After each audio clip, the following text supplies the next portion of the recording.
What's going on, guys? Welcome back to my channel. I just saw one battle after another, and this is going to be a spoiler-free review.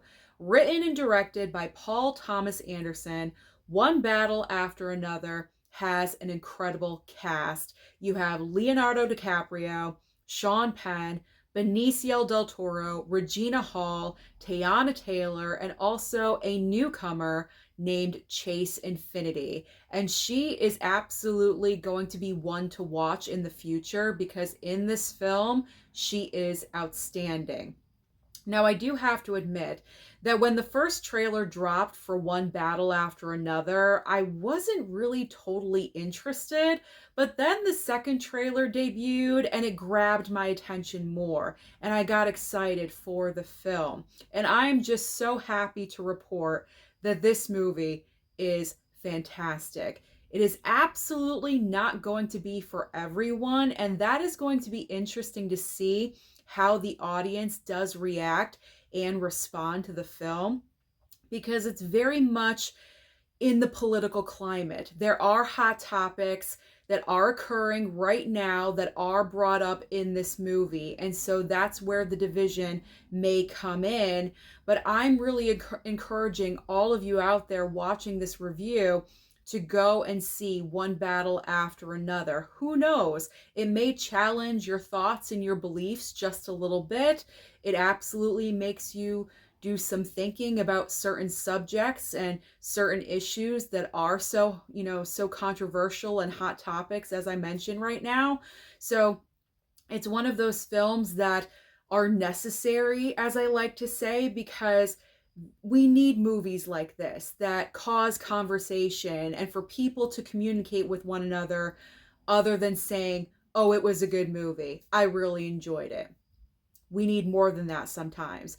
And that is what One Battle After Another delivers. If you are unfamiliar with what the plot line is all about, here is a quick synopsis. Again, it's going to be spoiler free. I'm going to tiptoe about my positives with this movie because I do not want to spoil anything for you. And when it comes to negatives, honestly, I don't really think I have any. I did give it a 4.5 star on my Letterboxd. There is one nitpick about the film that I do wish was a little bit different, but I can't really go into any detail about that because I worry I may spoil something for you, and I don't want to do that. So let's just say I don't have any negatives. But let's get back to the plot line of the film. What is happening in One Battle After Another? Whether you want to call them freedom fighters, vigilantes, or revolutionaries, there is a group of, I'm going to call them freedom fighters, that are doing what they think is right, going up against cops and military, kind of righting the wrongs, so to speak. And Leonardo DiCaprio's character, believe it or not, is named Bob in the film. He goes by the name Bob. It's not his real name, but that's what they call him. His character of Bob, right in the beginning of the film, is a part of this freedom fighter group, and he's kind of in charge of like the bombs and the explosives, and he develops a relationship with Teyana Taylor's character because she's also a part of the freedom fighter group. She's a very prominent person in that group. They just immediately gravitate towards one another and form this relationship, and kind of tiptoeing around because I don't want to spoil anything for you. Kind of cut to 16 years later, after certain events happen in the beginning of the film. 16 years later, we have Sean Penn, who plays such an amazing villain in this film. And I'm going to get to that when I talk about my positives. But Sean Penn as the villain kind of resurfaces after 16 years, wanting to find the freedom fighters of this group for a certain reason. And I cannot go into detail because that will be spoiler territory. Let's get into the positives. Pretty much the only thing I'm talking about because, like I mentioned, the film was just so well done. Chase scenes in this film are excellent. The way they're shot are unbelievable. There is a certain sequence. Well, let me go to my list. I'm getting ahead of myself. Okay, my first positive. There was always something happening, and I was never bored watching the film. And that is very important to note because one battle after another is almost 3 hours long. We're talking about almost an Oppenheimer, people. Okay, like this movie is 2 hours and I'd say 42 minutes. It's a long film. And so, because of that, you cannot have a movie that drags along. It would just be so completely boring. There was always something happening in one battle after another, whether it be, a shootout sequence, a car chase, there's bombs and explosives going off, or there's a high-speed chase with a cop trailing behind. And even when it's not action all the time, there are those quieter moments. And I really appreciated that because you need that balance because it cannot be action all the time. You do need to balance everything out and have those softer, quieter moments where Bob, Leo's character, does have that with his daughter and their little family situation. They have a lot of great moments together that I'm going to get into in just a second.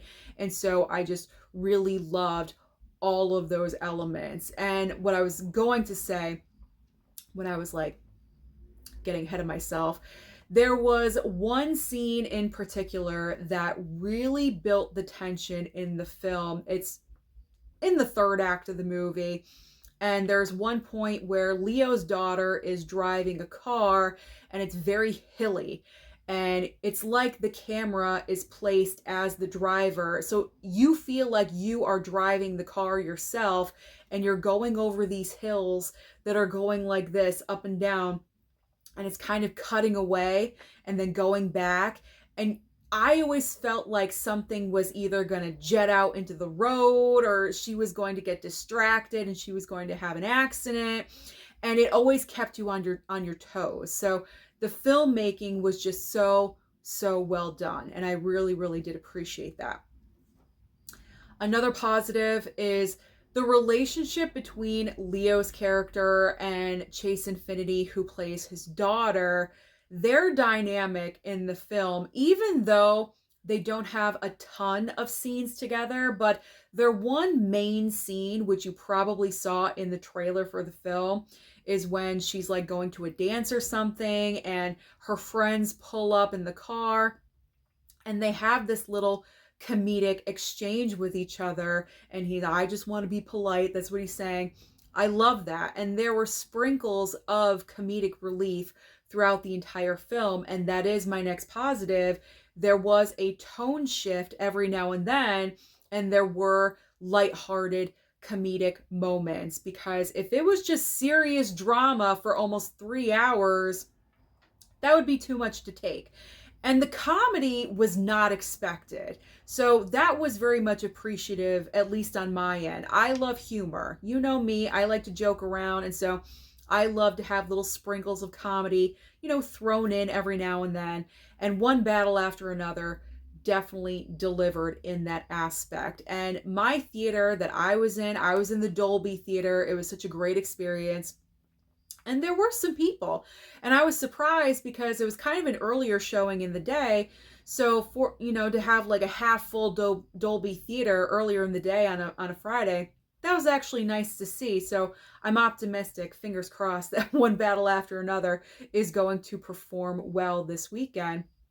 But getting back to my audience was very much responding to the comedy because sometimes my audiences are so dull and I'm the only one laughing in the theater. There were a ton of other people laughing at those comedic moments, like from the gut laughing, which is always great. So I had a reactive audience and that was wonderful. The final positive that I am going to discuss, and I don't want to go any further with anything else because, like I said, I will be going into spoiler territory if I do that. There are many talented actors in this film. I listed all of them at the beginning of the video. We have Academy Award winning actors in this film. The true standout is indeed Sean Penn as the villain of the film. He is incredible. The way he crafted this character, he knew exactly how he wanted to portray this nasty, evil, vile person down to the way he walked. Once you see this film and you see how Sean Penn's character walks in the movie, that is a detail that I don't think a lot of actors really think about. And this is why Sean Penn is a two-time Academy Award winner, because he is just so incredible. He is absolutely incredible in this film, and I would not be surprised if this movie does reach award season and it is an awards contender. I would not be surprised if Sean Penn was nominated for Best Supporting Actor, because in my opinion, I think the category is kind of open right now. There's not a lot of names that are jumping out at me for that category. Sean Penn's name absolutely deserves to be in that five, because his portrayal of the character is incredible. You hate him. You absolutely hate him. However, it does take a lot of skill to play such a fantastic villain, and this is one of the best villain characters that I've seen on screen in a while. Those are my overall thoughts about One Battle After Another. Again, I highly encourage you to go to the theater this weekend, next weekend, whenever you can. Just go. Go to the theater and see this film, because this is original material. And these are movies that everyone is always saying that they want to see at the theater. They're tired of the sequels and the prequels and the comic book movies. Here is an original film that is fantastic. I am giving you the 4.5, 5-star endorsement. This is a great movie. So go and see it. There is no hesitation here. You have great actors and a fantastic writer, director behind it. Thank you so much for watching this video today. Comment down below and let me know your thoughts about One Battle After Another. Just do me a favor and keep it spoiler free. Don't forget to like and subscribe before you leave, and I'll see you next time.